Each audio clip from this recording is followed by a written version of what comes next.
I'm at Capital AudioFest 2024 and extremely happy to be joined by my friend Mark Dohmann from Australia. Right. Good to see you. Good to see you.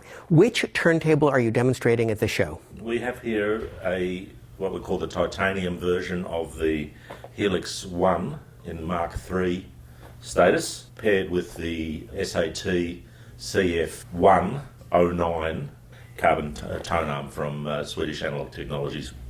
And the cartridge that we've paired with is the airtight PC1 Supreme. The accompanying electronics are from Tidal by Bugatti and cabling by Turnbull Cabling. What are the modifications and improvements to this latest generation of your flagship turntable versus the prior model? Because the platform is what we call an extensible platform, it means that within that platform I can change bearing, platter, motor, arm boards, and electronics within the framework without changing the outside look. So it's actually, as Doug White from The Voice That Is has seen on a few occasions when the upgrades occurred, it's actually quite a wholesale change to the componentry inside the table. So as materials science improves, our engineering feeds allow us to then start to experiment with those materials. When those materials and technologies become mature enough for us to implement, we'll implement them as a change, and that's how the Mark III came about. It was a number of different materials and upgrades to electronics. How do you find the sound of the SAT tone arm on your turntable versus the Reeds or Schroders, which you also like on it? Because the turntable is actually designed to take a really broad range of tone arms, we don't have a set list of tone arms, so it's what the customer likes to partner with.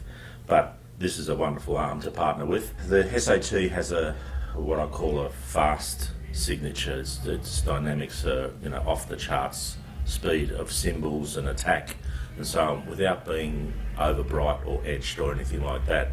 So its construction through its design being very, very stiff in the arm wand technology and in the bearing tolerances, this arm tracks with an incredible speed, and that's what everybody notices, is how good it is on cymbal and attack and dynamics, which with the music we've been playing here at the show is well matched. I know you're also proud of the developments with the turntable clamp. Tell us about that. Okay, so this was part of the Mark III upgrade.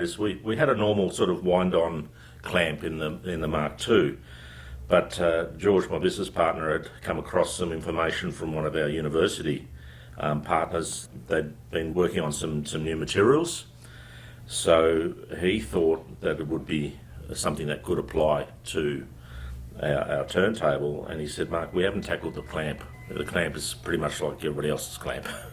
And I said, "You're right." So once we started working together on that, we started analysing what was the problem, and this is a large surface area here on the clamp to mate to the label area of a record. Mm-hmm.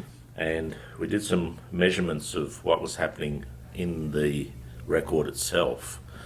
What I mean by that is when you put a needle in a groove, you get some vibration from the needle moving. That's what ends up as music, but if we turn the amplifier off, we can still hear the needle talk. Mm-hmm. And it's that vibration that co-mingles with the actual electrical transcription, and you get a signature. And if you put another needle in another tone arm and drop it on the other side, you can tell when that signature's in and out. So what we realised was there's some noise in the vinyl. We measured that with some exceptional testing tools underneath the platter, and this is designed to capture a good portion of those vibrations and absorb them inside the body of this clamp.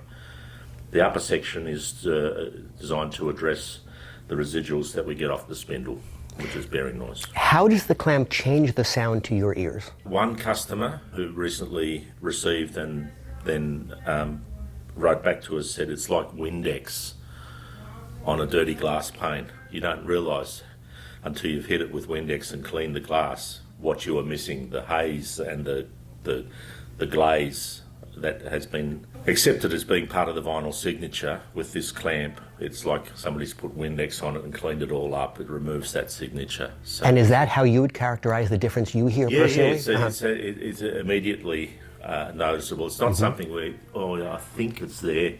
This is one where You don't say anything, you let the person audition it, and that's the first thing they come back with. It sounds a lot lower noise floor, cleaner signature on the vinyl transcription. So yeah, we're pretty proud of this actually. In your personal system, do you use a de-static ionizer type device? Yes. What do you think of those? Yeah, I love them. It was a problem that was perennial at Las Vegas at CES in the dry desert air. The static used to go up. Question is, why aren't you using CDs? Vinyl's so noisy. Well, it's easy to fix that problem, the static problem, with one of those deionizers. So there's a really good one from Furatech, DS Audio make one.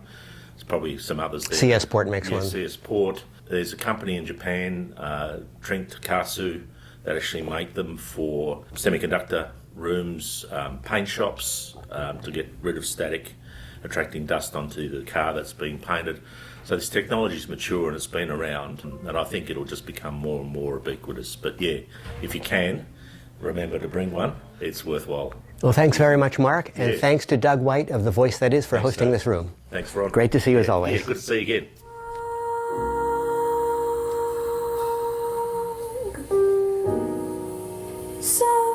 Sometimes I try. I'm alone.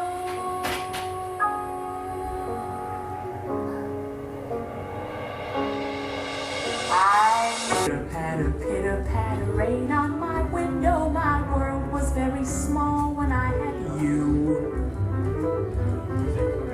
What's the matter? What's the matter? That I miss the mess. He's in midair. He doesn't care what subterfuge, what